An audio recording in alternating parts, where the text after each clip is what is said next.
I also wanted to briefly mention the Mankind and Rock feud, and the reason being is I was a Mankind fan back then. I still am. I still love Mick Foley, but one of the reasons why that feud was important was because for a while WCW was beating them in the ratings, and I remember that night, on the night of Nitro and Raw, back-to-back, Bischoff had said, "Oh, they're having Mankind and The Rock for the title in the main event. You know, that's going to draw ratings," sarcastically, you know.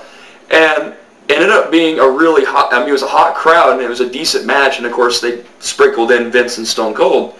And Mankind won the belt, and of course they had DX in the middle of the ring as well.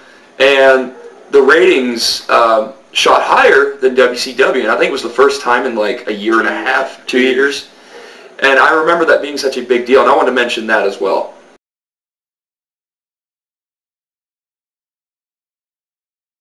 I too am a big fan of them putting the belt on RVD that night. They needed, and I'm with him, you know, usually there is, you know, usually you want to build up to a match, but in this case, I think they were coming off of a good lockdown pay-per-view, and they needed to keep that going. Yes. And this is the best way to do that. Now you can make the build up towards an RVD AJ match at Sacrifice. Yep. And you don't take anything away from either competitor. Right. I thought it was the best thing. I thought it was a great thing to do. Mm-hmm. You know, especially coming off lockdown, because everybody was still hot and high over lockdown, and yep. So come out and burn the building down again. Yes. I think, you know, I like the fact that they had good long matches. RVD did both times. I thought maybe they took a little bit away from like the X Division they have, which they've done in the past, and I didn't like it then either. No. I really think TNA needs to get a second show. Yeah. I think with the amount of talent they have and the amount of TV that they, you know, the amount of talent they need to promote, they need a second show. Yes. That way you can bring back Kaz as the X Division champion on the next show.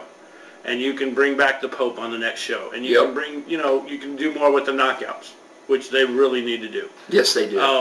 And you can do more with the X Division, which they really need to do. And they can bring back the global title, which they haven't had in a while. Yeah. You know, if they do away with that, then, you know, fine. But, you know, they've got a lot of talent they should be doing a second show with. It was also good that they had matches instead of all promos. Yeah, yeah. You know, that's one thing in TNA's that you can put in TNA's, you can credit TNA for right now, is they are doing more matches, usually than Raw, as a matter of fact. Yeah.